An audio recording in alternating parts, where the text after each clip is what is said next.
The feeder moves a little in the morning air, not much. Just enough for the chain to creak softly. Just enough for a few loose seeds to fall into the grass below. A chickadee lands, takes one seed, and vanishes into the hedge. A robin steps across the lawn with that careful, listening pause between each movement. Somewhere near the fence, a sparrow flicks through the dry leaves, as if searching for something only it can hear. And if you watch birds often, these small moments begin to feel familiar. Certain birds seem to have routines. They come at the same hour. They favor the same branch. They pause on the same post before dropping down to feed. Over time, they become part of the morning itself. Then, one day, a bird stops coming. The branch is empty. The feeder feels quieter. The garden continues as if nothing has changed. And that is when a strange thought rises in the mind.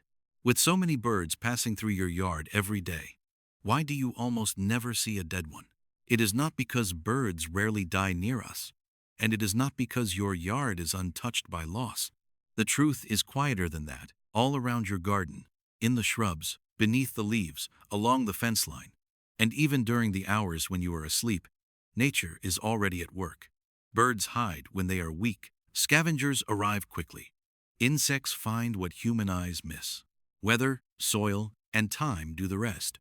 So the secret is not one single thing. It is a hidden chain of events happening in the same peaceful yard where birds sing, feed, shelter, and disappear. When a bird becomes weak, it usually does not stay out in the open. A healthy bird may seem bold at your feeder. It may flutter close to the window, quarrel with another bird over sunflower seeds, or perch in full view as if it owns the garden. But weakness changes everything. In the wild, being seen can be dangerous. A bird that is sick, injured, old, or exhausted often becomes quieter. It may stop calling. It may stop visiting open feeding areas. Instead, it slips into cover. A dense shrub, a tangle of ivy, tall grass near the back fence, the shadowed base of a hedge, a brush pile you barely notice anymore. To us, it may look like the bird simply vanished. But to the bird, hiding is instinct. A weak bird in the open can draw the attention of a cat, a hawk, a fox, a raccoon, or even other birds. So its final hours are often spent away from the bright places where we remember seeing it. Not on the feeder, not on the clean lawn, not in the open path where we would easily find it. It may tuck itself into the most private corner of the yard. This is one reason the mystery feels so strange. We remember birds where they were most alive. On the feeder, on the bird bath, on the branch outside the kitchen window. But when life begins to fade, many birds move into places we do not study closely. The garden has hidden rooms, and birds know them better than we do. But even if a bird does die somewhere nearby, it may not remain there for long. While your yard looks still, it is not still. At night, when the feeder is quiet and the windows are dark, other lives are moving through the same space. An opossum noses through the leaves. A fox passes along the fence. A raccoon climbs down from a tree. Mice move through grass tunnels. Crows and jays begin searching early in the morning. In some places, gulls, magpies, cats, or rodents may arrive before a person ever steps outside. To human eyes, a dead bird may seem like something that should remain visible. But to nature, it is energy. A small bird's body is light, fragile, and easy to carry away. It does not take long. A bird that dies beneath a hedge at dusk may be gone by sunrise. A bird that falls behind a shed may be discovered long before anyone thinks to look there.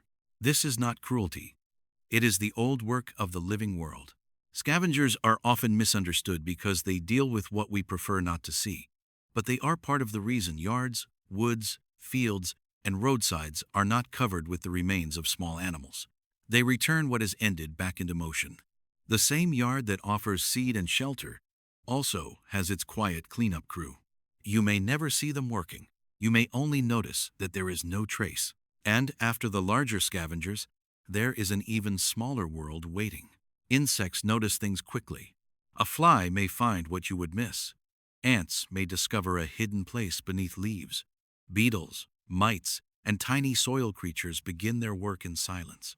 Especially in warm or damp weather, Decomposition can move faster than people expect. The garden floor is never empty. Under the leaves, under the mulch, beneath the shrubs and grasses, life is always breaking things down and building something else from them. Fallen fruit softens. Leaves darken into soil, feathers loosen and scatter. A body that once held breath, song, and flight slowly returns to the ground that feeds the roots, the insects, the plants, and eventually the birds again. It can feel uncomfortable to think about, but there is also something deeply peaceful in it. Nature wastes very little. Rain presses small remains into leaves and soil. Wind moves feathers into corners. Heat speeds the process. Dampness changes everything. Within a short time, what might have seemed visible becomes part of the hidden layer of the yard. Sometimes all that is left is a feather near the fence, or nothing at all. So when you rarely see dead birds, it does not mean death is absent from your yard. It means the living world is efficient. It means the garden is doing what gardens have always done, quietly, completely, without asking to be noticed. But there is another reason you rarely find dead birds near the feeder. Many of the birds you think of as your birds do not belong only to your yard. They may visit you every morning. They may know the safest branch above your feeder. They may recognize the rhythm of your garden, the place where water gathers after rain, the hedge that offers shelter from wind. But their lives are much larger than the patch of ground you see. A cardinal may feed in your yard and roost somewhere down the street. A robin may cross your lawn at sunrise and spend the afternoon in another garden. Sparrows may travel along fence lines, gutters, shrubs, and trees, moving through a whole hidden neighborhood map. To us, a familiar bird can feel almost like a guest. To the bird, your yard is one stop in a wider territory. So if that bird grows weak, meets a predator, suffers through a storm, or simply reaches the end of its life, it may happen far from the feeder, where you remember it best. It may be in a thicket, in a roadside hedge, in a neighbor's tree, along a migration route, under cover where no one ever looks. That can feel sad, but it can also deepen our respect. The bird you watched from your window had a life beyond your window. It moved through dangers and choices you never saw. It knew rooftops, branches, hidden paths, cold mornings, safe shelters, and places beyond your fence. Your yard mattered, but it was not the whole story. Sometimes, though, the yard does leave clues. A small scatter of feathers near the hedge, a sudden burst of alarm calls, a quiet patch of grass after a commotion, a faint mark on a window, a familiar visitor that no longer appears at the usual time. These signs can make a bird lover pause, but they must be read gently. Feathers do not always mean death. Birds molt. They preen. They lose feathers during escape. A missing bird has not always died. It may have changed its route, found a mate, moved to a nesting territory, followed food elsewhere, or begun migration. Nature rarely gives us complete answers. Still, careful observation can help. If you find a dead bird near a window, it may be a sign that reflections are confusing birds in flight. If you repeatedly find feathers beneath one shrub, a predator may be using that area. If birds seem nervous near a feeder, there may be too little cover, or perhaps covered too close in the wrong way. The point is not to become fearful every time the yard grows quiet. The point is to become more attentive. Backyard birdwatching is not only about noticing beauty, it is also about noticing patterns. Who arrives first? Who keeps watch? Where birds feel safe? Where they hesitate? Where danger may be hidden? Your yard speaks in small signs, and over time you learn to listen. There are also ways to make that yard safer for the birds still living in it. Not perfectly safe. No yard can remove every risk from a wildlife, but safer. A clean feeder matters. Old seed, droppings, and damp buildup can spread disease among birds that gather close together. Washing feeders regularly, clearing old seed from beneath them, and offering fresh food are simple acts, but they carry quiet meaning. A bird bath matters too. Fresh water can help birds through heat, dryness, and long days of searching. But still water can become dirty, so cleaning it is part of the kindness. Windows matter more than many people realize. To a bird, Glass may look like open sky or reflected trees. External patterns, decals, screens, or other visible markers can help reduce collisions, especially near feeding areas. Plants matter. Native shrubs, small trees, seed-bearing flowers, and layered garden edges give birds places to hide, rest, nest, and escape. A hedge is not just a hedge. To a sparrow, it may be shelter. To a wren, it may be a corridor. To a tired bird, it may be the difference between exposure and safety. And cats matter.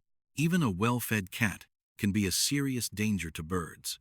Keeping cats indoors, supervised, or away from feeding areas can protect the very birds your yard invites in. None of this should feel like blame. Most people who feed birds do it because they care. But care becomes stronger when it becomes thoughtful. A feeder is not just a decoration. A bird bath is not just a pretty garden feature. A shrub is not just landscaping. Together, they become part of the small world. Birds must judge every day. Safe enough to land, safe enough to drink, safe enough to return. And now, the deeper answer begins to appear. You rarely see dead birds in your yard because nature does not leave the story unfinished. A bird grows weak and hides. A scavenger passes through. An insect finds what remains. Rain settles it. Wind scatters it. Soil receives it. The yard absorbs what has ended and turns it back toward life. But the secret reason is more than disappearance. It is the cycle itself. Your yard is not only a place where birds arrive bright and alive in the morning. It is part of the same living system that holds hunger, shelter, danger, courtship, nesting, survival, aging, and loss. We often love birds most in their beautiful moments. The flash of a blue wing, the red of a cardinal against winter branches, the soft, round shape of a chickadee in cold air, the robin pulling at the earth after rain, the goldfinch glowing like sunlight on a stem. But those moments belong to fragile lives, and maybe that is why they move us. Because they are small, and they are brave, and they keep returning to the open world anyway. When a familiar bird disappears, it can leave a quiet space in the day. You may not know what happened. Most of the time, you never will. But the fact that you noticed matters. To notice a bird is to give weight to a life most people pass by. And perhaps that is one of the quiet gifts of backyard birdwatching. It teaches us that even the smallest visitors are not background. They are lives moving through our own. Tomorrow morning, the feeder may sway again. A sparrow may land where another bird once sat. A robin may cross the grass. A chickadee may take one seed and vanish into the hedge. And your yard may look exactly the same. But perhaps it will not feel the same. Perhaps the hedge will seem deeper, the leaves beneath it more alive, the silence more meaningful, the birds at your feeder more precious because you understand a little more about the hidden world around them. If you have ever had a bird that visited so often it felt familiar, or a small backyard mystery you still remember, share it in the comments. Sometimes the simplest bird stories are the ones that stay with us the longest.